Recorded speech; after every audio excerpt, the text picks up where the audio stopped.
Hello everyone and welcome to our training session over the new web conference tool GP5. We'll be discussing how to download and install GP5, the new interface, and how to host a session. First I'm going to discuss where to go to download the GP5 and how to install it.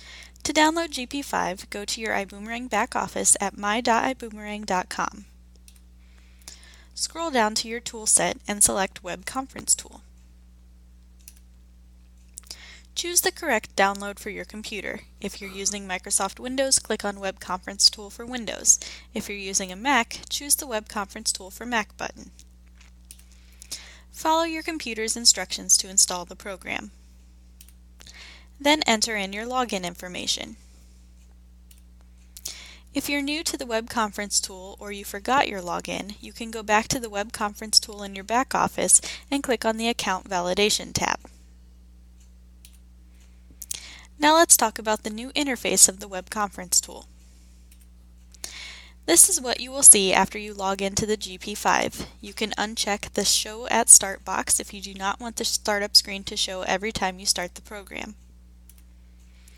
The first thing you need to do is select the room you want to join. Your room should have already moved over for you. Here is a closer breakdown of the rooms list. If you want to create a new room, you click on the plus sign in the top right corner. You can see in the example this user has one room for orientation presentation and another for sales projections. Each listing shows the name of the room and the access code. To the right of each listing is a button you can click to join or leave the meeting being held in the room. When a meeting is taking place, there will be two numbered icons displayed. The first one in the red shows the number of participants, and the second one in the black shows the number of moderators. At the bottom is a section for the most recent room that you have visited. To choose the room, simply click on the room listing. This will open up the new user interface. You'll notice the view of the GP5 is drastically different from that of the GP4. I'm going to go section by section and explain where everything is located.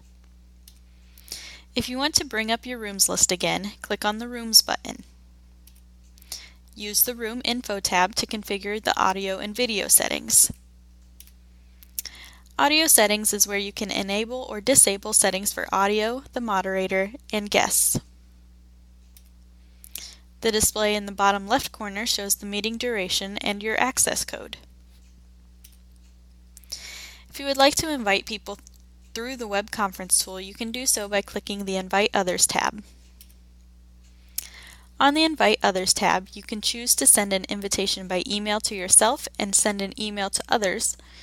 The Guide by Phone button gives you a script to use if you're telling someone how to get to your conference over the phone. The Copy to Clipboard and Instant Message buttons will copy a web address or a short message that you can send to a person digitally. Beside the Invite Others tab is a Recordings tab. If you choose to, you can record your presentations, and then this is where you can find them. Moving back out into the main interface, the box in the center at the top displays the room name, access code, and the presenter's name once screen sharing has started. The indicator light turns green when you are in a meeting. You can join or leave a room by clicking on these buttons. And on the right side are your toolbars and information boxes. To toggle to the mini toolbar, click this button. This removes everything except the mini toolbar. This is also the default when you are actually presenting. To start sharing your screen or to pause sharing your screen, click this button. The arrow beside the Share Screen button will let you change the presenter and enter the screen share settings, which I will discuss later. You can click the speaker or microphone icons to mute and unmute devices. Use the adjacent arrows to choose your input and output source and control the volume. Click this button to record your meeting. Clicking the chat icon will show or hide the floating window for participant list, text chat, and hand raise. The hand button will raise or lower your hand in the participant list. This button allows you to activate the Annotations tool. The Annotation tool can be used by presenters in combination with screen sharing to draw on the screen or used locally in a room with an audience. Click this button to draw on the screen or pause and hide the drawing feature. Click to take snapshots of annotations and save them to your computer. Click the triangle for additional save options. To clear all previous annotations, click the trash bin. Click the color wheel to select your pen color. And there are 3 line drawing tools. This one allows you to draw freehand. This one allows you to draw a pointing arrow. And this one allows you to draw straight lines. To choose the thickness of your lines, select this box. You can also draw shapes by selecting the circle and square tools. You can highlight parts of your screen using the highlighter. You can add text using this button. To undo the last annotation, click the back arrow. To load a previously saved annotation, click on the folder. The triangle has a pop-up list of saved files. And finally, click the paper to create new annotations and draw on whiteboard. Now back to our toolbar. The Lifesaver displays account details and provides forms to submit feedback and email support. The I button shows call and meeting information. You can choose to lock the meeting so no more participants can join by clicking the lock. And to go back to the large interface, click this button. The next area is the participant list, which displays the participants in the meeting. Those in bold indicate the presenter, and those in italics are moderators. When you right-click on a person's name, you get many options. You can mute or unmute the person, grant them control of your desktop, make them a presenter, allowing them to show his or her screen, and disconnect them from the meeting. There are also options to sort the participation list by name, role, and arrival. The chat area displays your chats. Public chats are seen by everyone in the room. Choose Private Chat to chat with one person privately. Enter your message in the box at the bottom. Now that you know about the new interface, let's talk about hosting a presentation. To get started, make sure you join the meeting from either the rooms list or by clicking on the Join button. When you're ready to start your presentation, click Share Screen. This will change the GP5 to the mini toolbar, and by default, your entire screen will be selected for the presentation. The best feature of the new web conference tool is that you have the ability to select a region on your computer. When you select on Share Screen, the Share Screen setting toolbar will pop up, indicating you to select the area of your screen that you want to share. You can change the size of the selection by adjusting the corners and edges.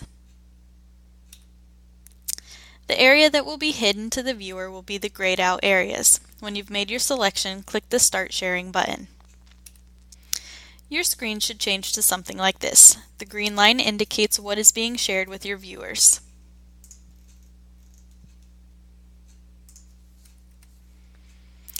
You'll notice you now have a tab at the top of your screen. This tab displays the duration of the meeting, your access code, and a button to adjust the share screen settings if you want to select a different area of your screen to share.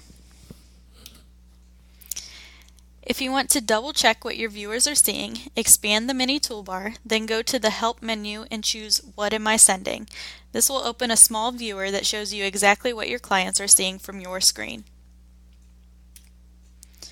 To pause or stop sharing, you can click the Share Screen button on the mini toolbar or the Share Screen Settings button and then Stop Sharing. When you're completely done with your meeting, click the Leave button. You will be asked if you want to leave and end the meeting, just leave the room, or to cancel leaving. To disconnect everyone, be sure to select the Leave and End Meeting option.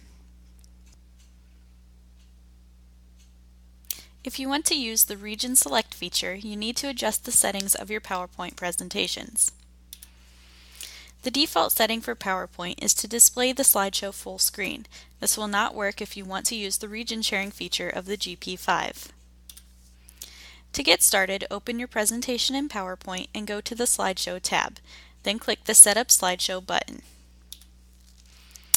In the Show Type section, choose Browsed by an Individual. You can also choose if you want the scroll bar to be displayed during the presentation. When you're done, click OK. When you click to start your slideshow, it should display in a window like this. You can adjust the size of the window by dragging the corners. And again, this is what your screen will look like when you're giving your presentation. So to review, here is what you should know.